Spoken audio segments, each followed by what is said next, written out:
একটা বিষয় নিয়ে আমার সাথে বহু ব্যক্তির এবং বহু গুণী ব্যক্তির, বহু শিক্ষিত ব্যক্তির মতবিরোধ থেকেই যাবে। হয়তো এই মতবিরোধ আমার জন্মের বহু আগে থেকে, আমার জন্মের বহু মানে হাজার হাজার বছর আগে থেকে, তারও অনেক আগে থেকে, হয়তো রামায়ণের যুগ বা তারও আগে থেকে। আর হয়তো আমার এই শরীর ছাড়ার পরেও চিরকালই তা থেকে যাবে। একটা শ্রেণীর মানুষের কাছে যুধিষ্ঠির, হরিশ্চন্দ্র এরা পাগল, বা এদের অনেক বেঠিক ব্যাপার আছে। কিন্তু যুক্তিযুক্ত বেঠিক ব্যাপার বলতে গেলে যুধিষ্ঠিরের অতিরিক্ত সত্য কথা বলা,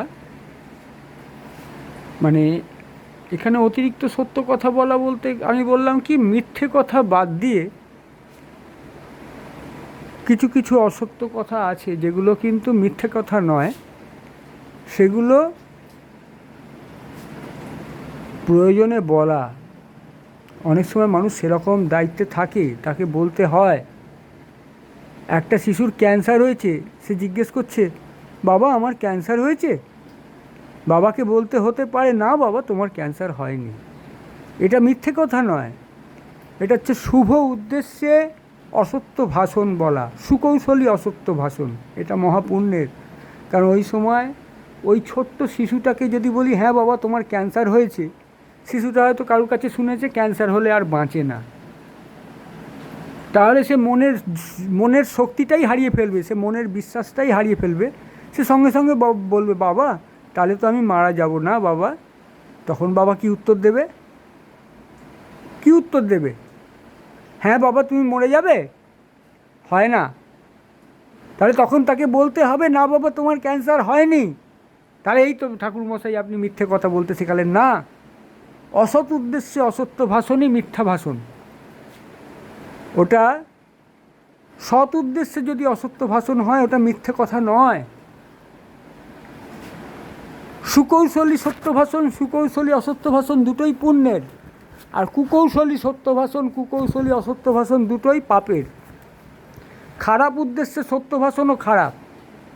তা ওই সময় আমি আমার সন্তানকে বললাম, না বাবা তোমার ক্যান্সার হয়নি, আর আমারই হয়তো একজন আত্মীয়, সে চাইছে যে আমার পরিবারটা ধ্বংস হয়ে যাক, সে আমার ক্ষতি চাইছে, সে আমার সন্তানটাকেও মারতে চাইছে।